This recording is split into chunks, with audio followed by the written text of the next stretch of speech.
Hello friend, in previous lecture we have seen dimensions, okay, in which fundamental quantities and derive quantities. तो हमने अलग अलग quantity physical quantities के dimensions देखे कैसे निकालते हैं। So today we will start our next bit, dimensional homogeneity. So what actually dimensional homogeneity is? If there is equation and if it is in dimensional homogeneity, then its dimension on both sides are same. Okay, मतलब suppose हमारे पास एक equation है velocity equals to length upon time, तो इसके dimension और इस side के डायमेंशन अगर सेम है तो वो उसे कहते हैं डायमेंशनल होमोजेनिटी, और that equation dimensionally homogeneous. Clear? So dimensional homogeneity means the dimension of each term in equation on both sides are equal. That is, if the dimensions of each term on both sides of equation are the same, then equation is known as dimensionally homogeneous equation. Okay, जैसे कि मैंने आपको अभी बताया velocity equals to length upon time. Velocity के dimensions क्या है आपको मालूम है, L1 t minus one. Okay, और इसके डायमेंशन भी क्या आते हैं, L1 t माइनस वन। तो इसके दोनों के डायमेंशन सेम है। चलो अब दूसरा एग्जांपल लेते हैं। Q इक्वल्स टू मतलब discharge equals to area into velocity, ये हमें मालूम है। तो Q के डायमेंशंस क्या है, मतलब डिस्चार्ज के डायमेंशंस क्या है, m0 L3 t minus one. Clear? अब देखेंगे एरिया के डायमेंशंस क्या है, L2 m0 है t0 है, और वेलोसिटी के L1 t minus one. Clear? इसको अगर हमने सिंप्लीफाई किया, ये यहाँ पर L2 है, यहाँ पर L1 है, तो ये क्या होगा L3, और यहाँ पर t एक ही है तो t माइनस वन। ओके, देखिए डिस्चार्ज का डायमेंशंस क्या था, L3 t माइनस वन, और जो उसकी राइट हैंड साइड है AB, उसके डायमेंशन भी क्या आ गए, L3 t minus one. So both sides dimensions are same, so this equation is dimensionally homogeneous equation. Clear? Similarly दूसरा एक इक्वेशन यहाँ पर v equals to under root 2gh। Okay, अब वेलोसिटी के डायमेंशंस क्या है, l by t, so l t minus one, और right hand side के इन स्क्वायर रूट 2 तो नंबर है वो बाहर आ जाएगा। g क्या है, एक्सलरेशन ड्यू टू ग्रेविटी, तो एक्सलरेशन का डायमेंशंस क्या है, L अपॉन टी स्क्वायर, या इसे हम ऐसे लिख सकते हैं L t माइनस टू, ये भी सेम है, और L बाय टी स्क्वायर ये भी सेम है, इनटू h क्या है, हाइट और डेटम और एलिवेशन, तो उसका यूनिट क्या हो गया L, तो ये क्या हो गया square root L square t square, square root निकाला L बाय टी, तो उसका डायमेंशन हो गया L t माइनस वन। देखिए उसके लेफ्ट हैंड साइड का डायमेंशन क्या है, L t माइनस वन, और राइट हैंड साइड का भी डायमेंशन आ गया L t minus one. Okay, so dimensions of left hand side and dimensions of right hand side are equal, so this equation is consider as dimensionally homogeneous. Clear? आप कौन सा भी equation लो जो आपको मालूम है, उसके दोनों साइड के डायमेंशन निकालो, वो अगर सेम है तो इक्वेशन डायमेंशनली होमोजेनियस है। इसके फायदे क्या रहते हैं, अगर कोई नई टर्म हमें मिली हो तो उसका यूनिट भी हम निकाल सकते हैं, बराबर है ना। मतलब जैसे बहुत साल पहले अगर वेलोसिटी का ये हुआ होगा, तो वेलोसिटी कैसे डिफाइन किया, लेंथ अपॉन टाइम, बराबर। अब कंसीडर करो वेलोसिटी पहली बार ही डिराइव किया किसी ने, तो उसका यूनिट उसे पता नहीं था, बराबर, लेकिन अब उसको मालूम है velocity is L upon T, तो उसका यूनिट उसे आराम से मालूम हो गया, L क्या है मीटर, टी क्या है सेकंड। सिमिलरली दूसरा एक एग्जांपल ले लेंगे हम, we know tau equals to mu du by dy। ओके, म्यू क्या था, कोएफिशिएंट ऑफ विस्कोसिटी। अब म्यू हमारे लिए एक नई टर्म है, हमें उसके डायमेंशंस या यूनिट ढूंढना है, तो बहुत ईजी है, आप उसको दूसरे साइड के साथ कंपेयर करो, मतलब u equals to tau upon du by dy। अब यहाँ पर आप टाउ के, यू के और वाई के डायमेंशंस पुट करो, आपको यू का यूनिट मिल जाएगा। So this is the advantage of dimensional homogeneity, मतलब कोई नई क्वांटिटी अगर आपको मिलती है तो आप उसका यूनिट भी ढूंढ सकते हैं बाय यूजिंग डायमेंशनल होमोजेनिटी, क्योंकि वो दूसरी साइड के डायमेंशन और उसके डायमेंशन सेम है। तो इस तरीके से हमें इसका डायमेंशन मिला था मीटर स्क्वायर पर सेकंड। क्लियर? या L2T1, इससे हम ये निकाल सकते हैं, इससे ये भी निकाल सकते हैं। Clear? So these are the advantage of dimensional homogeneity. So there are two type methods for dimensional analysis: Rayleigh's method and Buckingham Pi method. So today we will see Rayleigh's method. Rayleigh's method is suitable for less number of variable. If variable is up to 3, अगर आपके पास 3 variable है तो Rayleigh's method best है। अगर 3 से ज़्यादा variable आएंगे तो रिलेज मेथड कॉम्प्लिकेट होती जाएगी। जितने वेरिएबल बढ़ेंगे रिलेज मेथड उतनी कॉम्प्लिकेटेड होती जाएगी। तो अगर नंबर ऑफ वेरिएबल कम है तो रिलेज मेथड आप यूज़ कर सकते हो। जैसे नंबर ऑफ वेरिएबल बढ़ेंगे रिलेज मेथड कॉम्प्लिकेटेड होती जाएगी, क्योंकि हमारे पास 3 ही डायमेंशन है MLT, तो हम इसे 3 ही वेरिएबल को सेटिस्फाई कर सकते हैं। बराबर? हमारे पास 3 डायमेंशन है ओनली। अगर हमारे पास 4 हो गए तो ये 3 ही है तो कॉम्प्लिकेटेड हो जाएगा। 5 हो गए तो और कॉम्प्लिकेटेड। जैसे जैसे नंबर ऑफ वेरिएबल इंक्रीज हो गए वैसे वैसे रिलेज मेथड डिफिकल्ट बनती जाएगी। तो Rayleigh's method suitable up to for 3 variable, 3 to 4 variable. Okay, so how Rayleigh's method done for dimension analysis? Suppose there is a x variable which is function of another 3 variable x1, x2, x3. okay, यहाँ पर देखो, तो suppose x is a function of x1, x2, x3, then according to Rayleigh's method x is a function of x1, x2, x3 and उसको हम ऐसे लिख सकते हैं। क्लियर? अब हम क्या करेंगे, हम इसके डायमेंशन इसको ऐसे लिखेंगे फंक्शन से बाहर आने के लिए, x equals to constant x1 raise to a, x2 raise to b, x3 raise to c। Actually this is this is Rayleigh's method. हमने इस फंक्शन को कैसे लिखा, जो डिपेंडेंट वेरिएबल है x equals to some constant into x1 raise to a, x2 raise to b, x3 raise to c। और ये ABC हम कैसे कैलकुलेट करेंगे, by comparing the dimensions of left hand side with right hand side. Okay, जैसे हमें ABC की value मिलेगी हमें इस डिपेंडेंट वेरिएबल का इक्वेशन मिल जाएगा। ओके, तो ये होगी थ्योरी। हम उसको थोड़ा न्यूमेरिकल लेके सॉल्व करेंगे तो आपको बेटर समझ में आएगा। सो फर्स्ट न्यूमेरिकल में पढ़ता हूँ यहाँ पर, the time period T of a pendulum depends upon the length L of the pendulum and acceleration due to gravity. Derive the expression for time period. यहाँ पर क्या दिया है, टाइम पीरियड है जो डिपेंड करता है लेंथ और g पर, मतलब time period is function of length and acceleration due to gravity. Clear? Time period is function of length and acceleration due to gravity.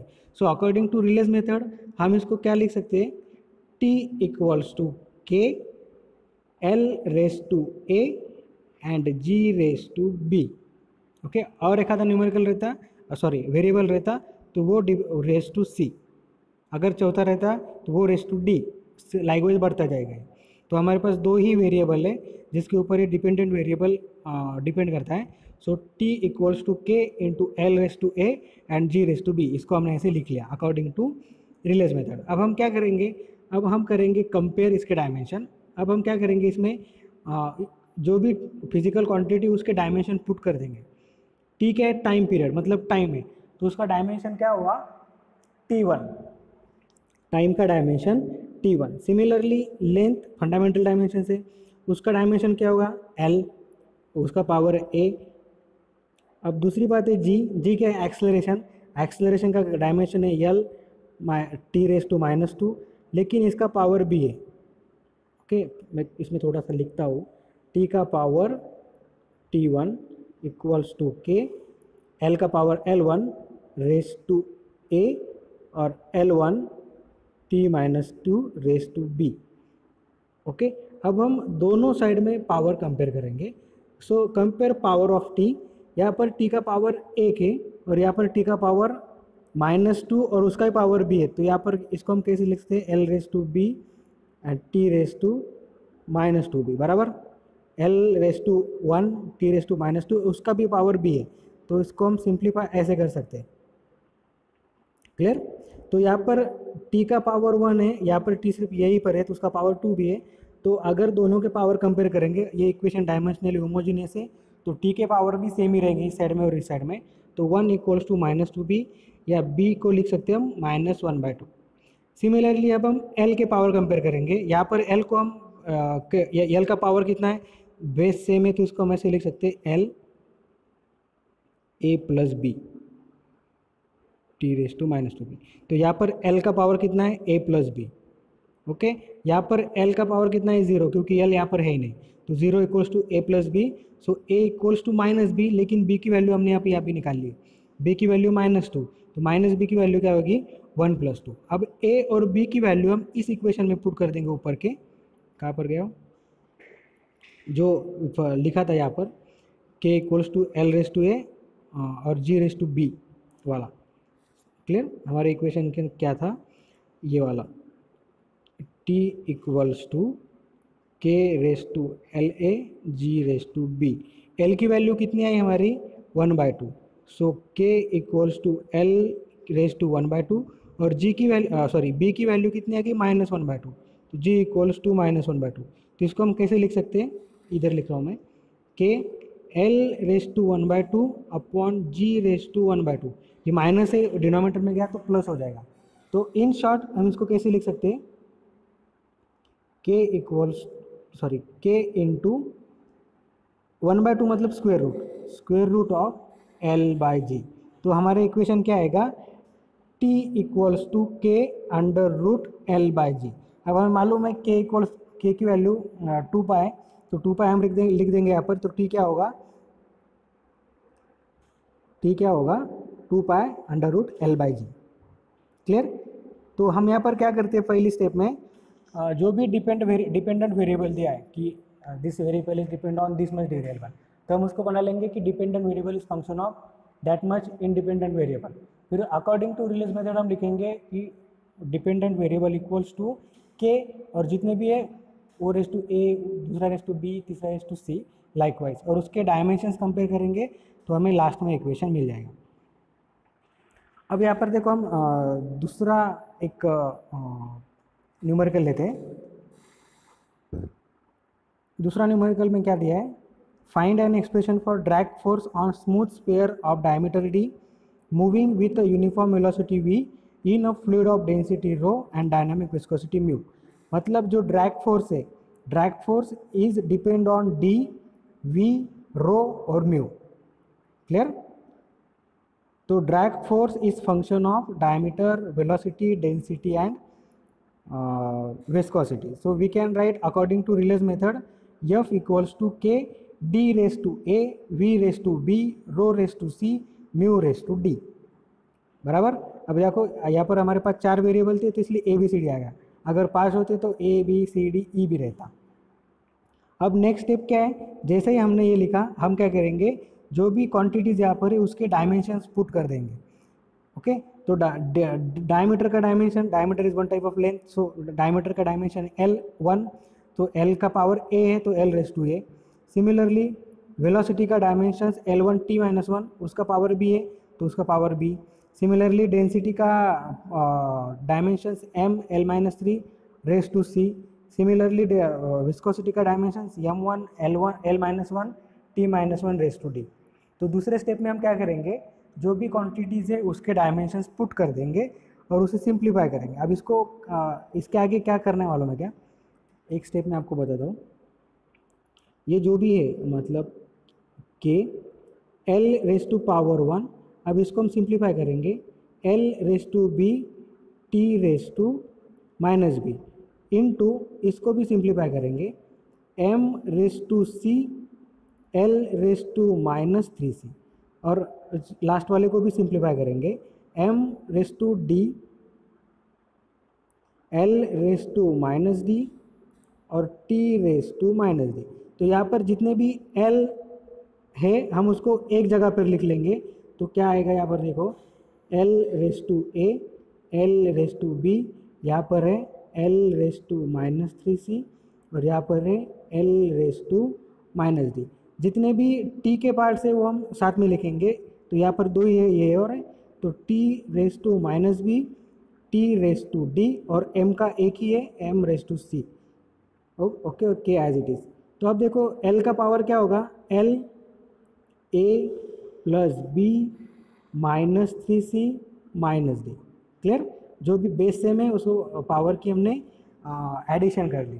Similarly t minus B plus D और m raise to सी।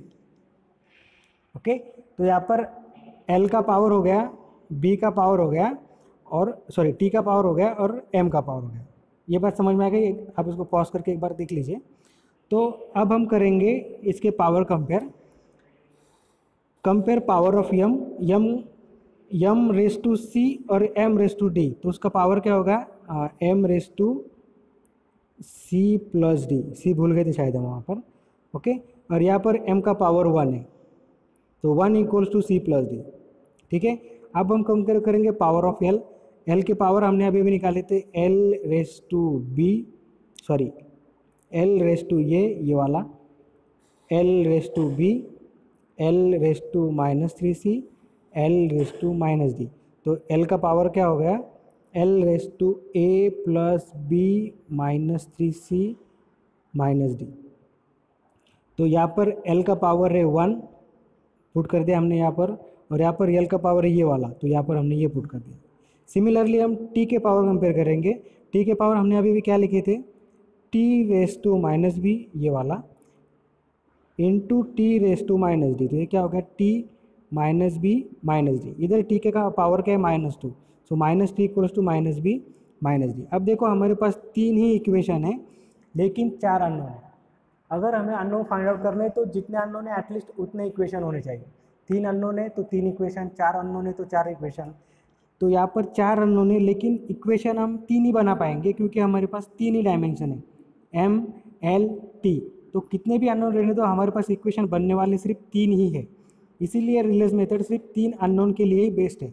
जैसे तैसे 3 से ज़्यादा unknown रहेंगे वो complicated होता जाएगा क्योंकि अननोन बढ़ेंगे और इक्वेशन उतने ही रहेंगे थे। तो यहाँ पर हम क्या कर सकते हैं, यहाँ पर देखो हर इक्वेशन में d है तो हम सबको इन टर्म्स ऑफ d लिख सकते हैं, बराबर। तो यहाँ पर देखो पहले इक्वेशन को मैं क्या लिख रहा हूँ, c इक्वल्स टू, ये d उधर गया, c equals to 1 minus D. c की वैल्यू क्या हो गई, 1 माइनस डी। अब c की वैल्यू हम यहाँ पर पुट करेंगे तो b की वैल्यू क्या आएगी, b की वैल्यू इस इक्वेशन से आएगी, b उधर गया, 2 इधर आया, 2 माइनस डी। सो c को भी हमने 1 माइनस डी लिखे इन टर्म्स ऑफ d लिख दिया, b को भी हमने इन टर्म्स ऑफ d लिख दिया। अब बीच में देखो ये बड़ा वाला, इसमें हम क्या करेंगे, d की वैल्यू पुट करेंगे और c की वैल्यू पुट करेंगे जो हमने निकाली ये वाली।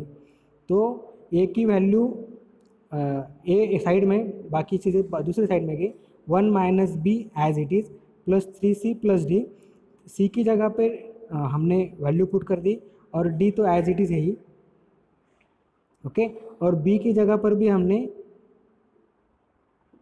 d की वैल्यू पुट कर दी। तो हमने यहाँ पर क्या किया, हमने इसको a को एक साइड में रखा, बाकी सबको दूसरे साइड में लेके गए, 1 minus B plus 3c plus D. तो इसमें हम क्या करेंगे, b की वैल्यू पुट करेंगे 2 माइनस डी और c की वैल्यू पुट करेंगे 1 माइनस डी, और एक d वहाँ पर एज इट इज़ है। तो ये क्या बनेगा, 1 माइनस 2 प्लस डी, इसकी वैल्यू यहाँ पर पुट कर दी, plus 3 1 minus D plus D. After simplification हमें क्या मिलेगा,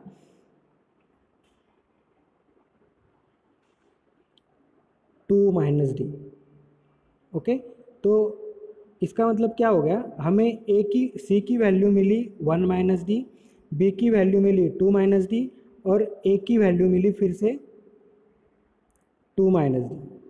ओके, तो जो हमारा इक्वेशन है आफ्टर रिलेस मेथड, उसमें हमने ये वैल्यू पुट करनी है, that is k equals to d raise to a की वैल्यू क्या है 2 minus D, v raise to b की वैल्यू भी है 2 minus D. Similarly rho raise to c की वैल्यू क्या है, यहाँ पर देखिए c की वैल्यू 1 माइनस डी, तो वहाँ पर हमने 1 माइनस डी पुट कर दिया, और म्यू रेस टू d, बराबर। इसको हम थोड़ा सा सिंप्लीफाई करेंगे। अब देखो d raise to 2 minus D, इसका मतलब हम इसको क्या लिख सकते हैं, D square into D raise to minus D. हमने इसके इंडाइसेस को सेपरेट कर दिया। Clear. Similarly V raise to two minus D को हम क्या लिख सकते हैं, V square into V raise to minus D. Similarly इसको हम क्या लिखेंगे, rho raise to one rho raise to minus D.